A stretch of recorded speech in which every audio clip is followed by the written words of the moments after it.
5 tahun sudah Pak Anies Baswedan duduk pada jabatan orang nomor 1 di Pemprov Jakarta.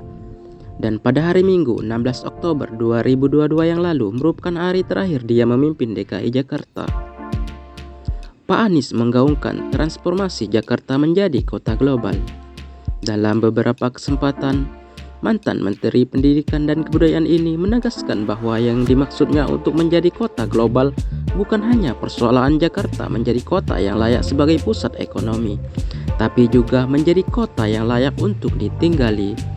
Selama 5 tahun menjabat, Pak Anies Baswedan melakukan berbagai upaya penataan untuk memberikan fasilitas, kemudahan, hingga kenyamanan seluruh warga Jakarta ataupun mereka yang beraktivitas sehari-hari di kota terbesar di Indonesia tersebut.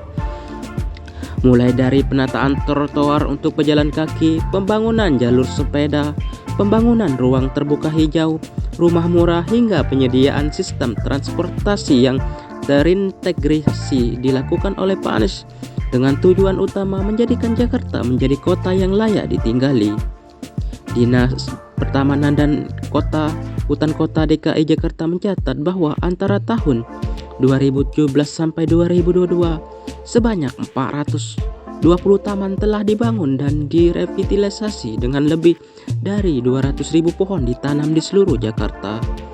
Yang disebut Pak Anies membuat ruang terbuka hijau di Jakarta lebih merata untuk diakses masyarakat, baik menggunakan kendaraan pribadi, transportasi publik, bersepeda, bahkan berjalan kaki, di mana sebanyak 90% kawasan Jakarta berada dalam radius berjalan kaki 800 meter dari taman dan hutan kota. Kemudian, transportasi publik dapat dijangkau hanya dengan berjalan kaki dalam radius 700 meter di tempat tinggal, ucap Pak Anies.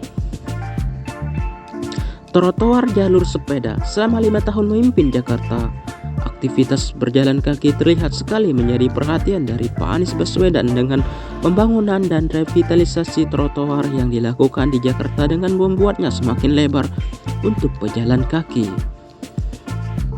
Bahkan hal itu juga tertuang dalam rencana pembangunan jangka menengah daerah DKI Jakarta 2017 sampai 2022, di mana selama periode tersebut Jakarta menargetkan pembangunan trotoar sepanjang 2.892 km di sisi jalan arteri yang menjadi kewenangan Pemprov DKI Jakarta sepanjang 1.446 km.